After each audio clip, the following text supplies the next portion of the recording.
the families of our fallen. The White House removed every stumbling block that was put in our way.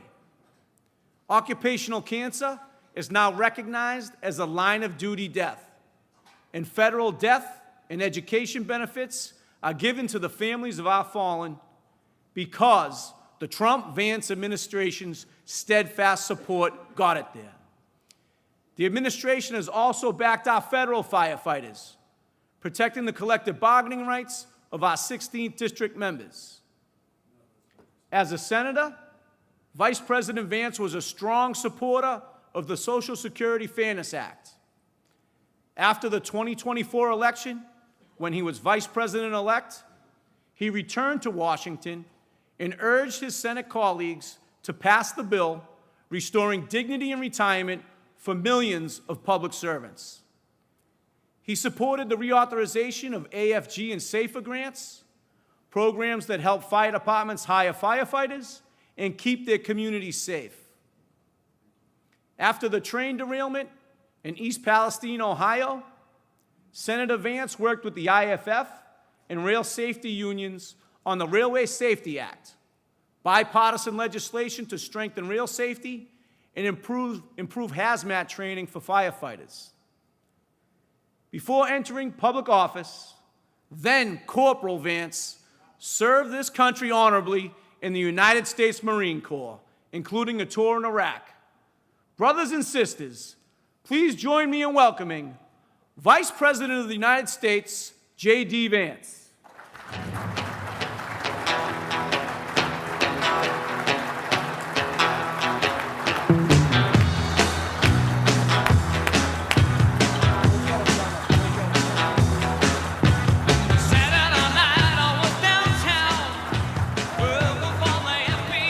Thank you all. Thank you so much, Ed. It's great to be here. It's great to have you in our nation's capital. I always say to everybody, this is a very big group. I can't see any of you because these spotlights are glaring bright. The person who runs these spotlights, Ed, must be a Democrat because I cannot see a single person in that crowd.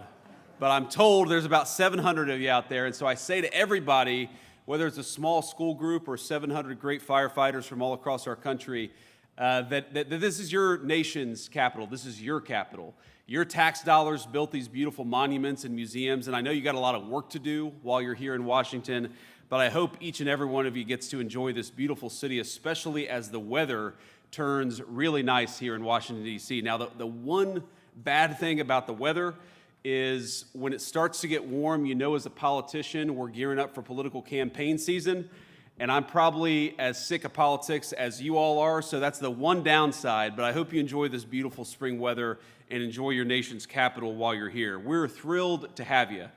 And I just want to say thank you so much to Ed and to the entire team at the International Association of Firefighters. Ed Kelly has been a great advocate for you and for firefighters all across the United States of America. In fact, when we met backstage very briefly, we talked a little bit about some of the great legislative accomplishments of the Trump administration, and we'll talk a bit about that here in a second. But then the second half of the conversation was Ed trying to shake me down even more. He was trying to think, what else can we get out of this administration?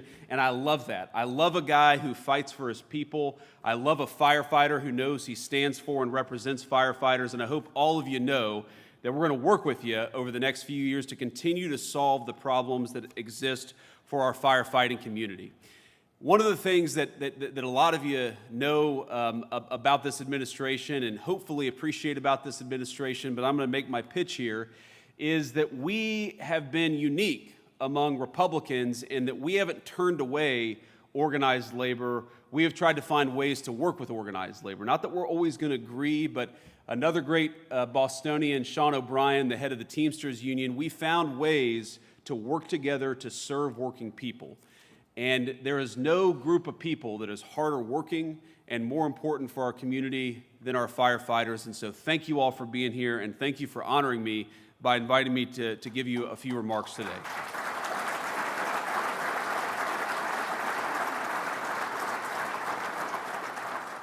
Now, before I get into some of my other remarks, I want to just start on a slightly somber note here, because on a personal level, I was honored to be able to participate in the dignified transfer of 6 American soldiers who were killed overseas in this conflict with Iran. And I had never done that before, and a lot of you served our nation in uniform. I know a number of our firefighters have all across our country. And I just want to say that if you are the praying type, and I certainly am, I hope you'll spare a prayer for the 6 souls that we lost, for the 7th soul who will be coming home tonight, and for all of their families. You all know better than almost any category of Americans what it means to put on a uniform and to sacrifice for our country. And so I hope you'll share a moment of prayer for our brothers in arms, for your brothers in arms who keep this country safe in their own way, just as you keep the country safe in your particular way. So, to move on a little bit, let me just say that what we have tried to do in the Trump administration, what we have tried to accomplish is to make your lives easier, knowing, of course, that we're never going to be able to make your lives completely easy.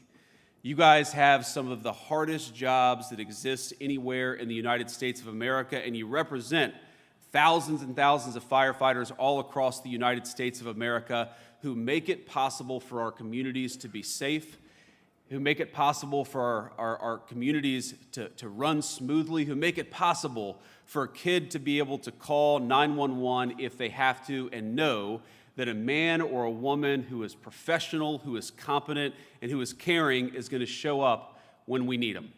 And that's the thing that I admire so much about all of you. You know, every country, every empire, every society in history made it possible for a rich person to get what they needed. But what makes the United States so unique is that whether you're rich or poor, you're black or white, when you need public services, when you need your police officers, when you need your firefighters, when you need those EMT specialists, we make it, and we try hard to make it, so that everybody who needs something in that critical moment has access to it. Everybody deserves public safety, not just rich people. Every person deserves to know that if, God forbid, their house catches on fire, there's going to be somebody with water there to put it out, not just the powerful. And what I admire about this spirit of public service that exists in this community is that every single one of you put on a uniform, the people that you serve put on a uniform and make it possible for kids like me, kids who didn't grow up with a silver spoon in their mouth, to have access to that critical public safety and that security in their neighborhoods. Now, a lot of you, I came and spoke in Boston a couple of years ago, and so what I say may come, you may have heard me say it in Boston, but I'm going to repeat it for those of you who didn't hear me say it in Boston, which is that, a couple times I was one of those scared little kids who had to call the firefighters, who had to call the EMTs. My own mother struggled with opioid addiction for a very large chunk of my life, and I remember when she was having a particularly dark moment and she needed some help. I needed some help. Our family needed some help. I picked up the phone, I called 911, and a number of brave, professional, compassionate firefighters from Middletown, Ohio showed up, and they calmed my mom down, and they made it possible for us to go on with the rest of our day. They made a kid who was scared to death feel like he had an ally in this world. I will never forget that. I will never forget also when we had to call 911, it wasn't a firefighter, it was an EMT who came and took my mom to the hospital because she had had a very terrible overdose. And I remember holding her hand, hoping to God that she would be okay, that she would wake up. We know a lot of our people have not woken up when they have those opioid overdoses, but by the grace of God, my mom did wake up. And by the way, she's now been clean and sober for north of 11 years. We celebrated her 10-year sobriety. Thank you.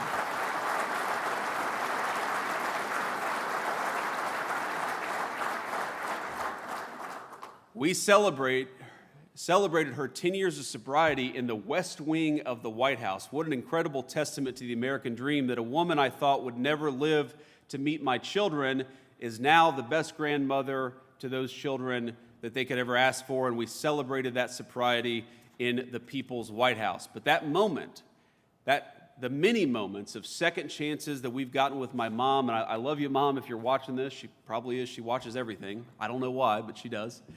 But Mom, we would not have gotten that second chance were it not for the firefighters all across our country, for the EMT specialists all across our country who make it possible for second chances again and again and again.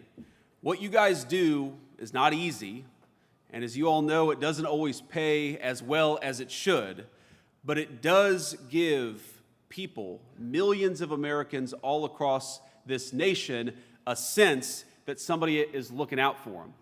And that's one of the reasons why I love what you do, why I'm so honored to be here, is because you are the glue that holds so many of American communities together. You know, I talked a little bit about the folks that we lost in Iran, and we're so thankful for their service and so hopeful that nobody else comes home having lost their life. But I think there's a brotherhood, a sisterhood between the military, the police officers, and the firefighters, because you are the three categories of people who put on a uniform and put your lives at risk for your communities. You've got different jobs. You have different roles to play. But I think it's an amazing testament to our country, maybe the single most important resource that we have as a United States of America, is that every single one of you is willing to sacrifice your life. Hopefully you never will. But every single one of you is willing to sacrifice your life for this great country and for the people that you serve in your communities. I just want you to know, from the President of the United States, but from everybody, I think I can say comfortably, even in partisan and difficult times, that I represent the whole country when I say to all of our members of the International Association of Firefighters, we are thankful to you, we are proud of you, we love you, and we're going to do everything that we can to support you.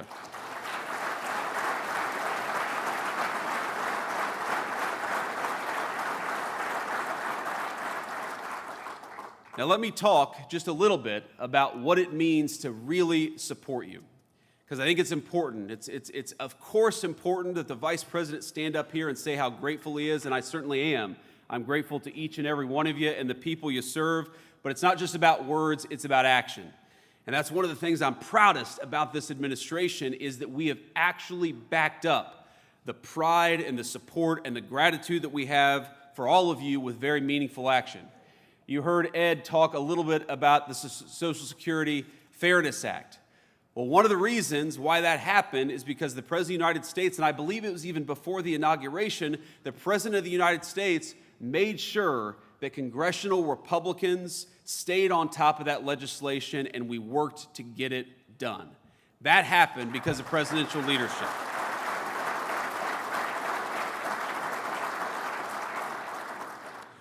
Do you think Joe Biden was making those phone calls, ladies and gentlemen? I just got to say, I don't think so. Sorry, I got a little partisan there.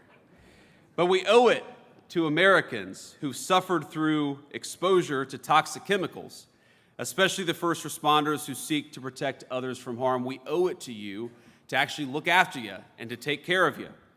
In that vein, one of the first pieces of legislation I ever worked on was the Railway Safety Act. And I'll never forget your support in making that act a possibility. We actually got it, by the way, into the most recent transportation package. I'm sure Ed and all of you will use your very able lobbying and persuasion tactics to make sure that that legislation actually becomes law. Because here's the thing. When I met the firefighters who dealt with that terrible train derailment in East Palestine, one of the things that I picked up is, they weren't angry. They weren't mad. That was their job. They went into a very dangerous situation because that was their job and that's what they expect to do. But they were worried about one thing. What might happen with all these toxic chemicals that were in the air? Would they have long-term problems? Would they suffer some consequences? And one of the things that Secretary Kennedy and I worked on is making sure that we are studying the long-term effects of toxic chemical exposure in East Palestine. We appropriated millions of dollars, and trust me, when I was a senator, I worked to get that money from the last administration just to understand the effects of toxic chemical exposure over time. And we didn't have that until this administration came along and Secretary Kennedy made it a priority, because we want you all to know, if, God forbid, you run into harm's way, what are the consequences going to be to you over the long haul? And importantly, what are the kinds of medical treatments that you're going to need if you're in that situation to make sure that the sacrifice that you make in the line of duty doesn't become more than it has to be? Those are the kinds of tangible steps that we are trying to take. Now, we know that President Kelly and President Trump, we all have our own presidents, my friends. He was a huge proponent, and I'm glad for this, of the Honoring Our Fallen Heroes Act. Now, that was critically important legislation that you all know President Trump signed into law just a few months ago. Now, as Ed can tell you, this law extends legal benefits for firefighters and first responders who pass away from cancers caused by exposure in the line of duty. Now, when a firefighter, when one of you becomes ill or, God forbid, loses your life because of cancer that was developed in the line of duty, their families are entitled to federal benefits that they earned. It's a big one.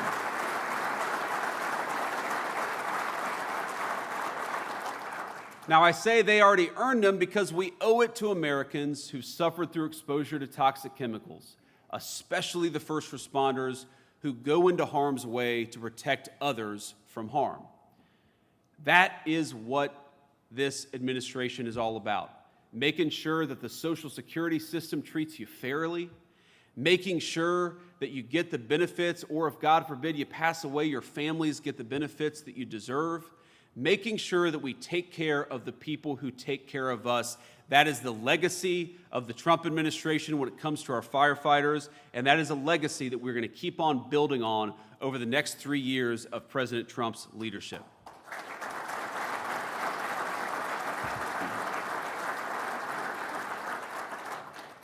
Now, I want to close with a very simple point.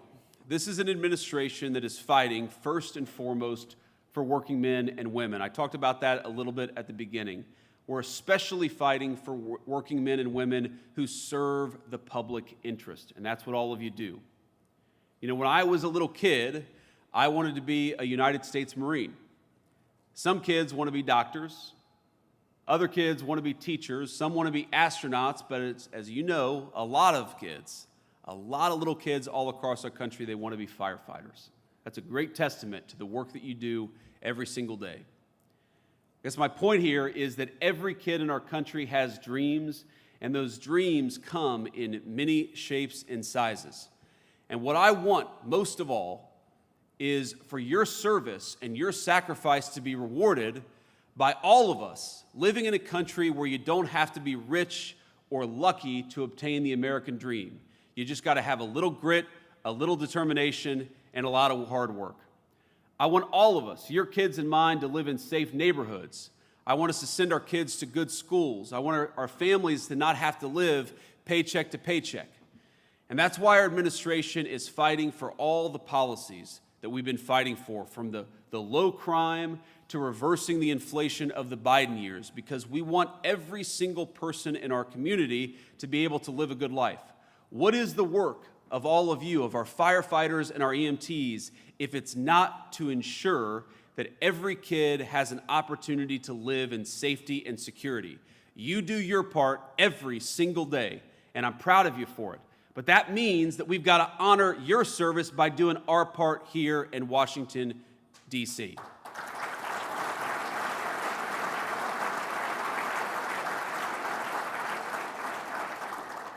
So let me just say that all of you deserve to live in this great country, and all of us in this administration are proud to stand shoulder to shoulder with you as we rebuild the United States of America. I want you to be proud in your country, because I know that your country and your president are very, very proud of you, and we're grateful to you. Thanks everybody, and God bless you.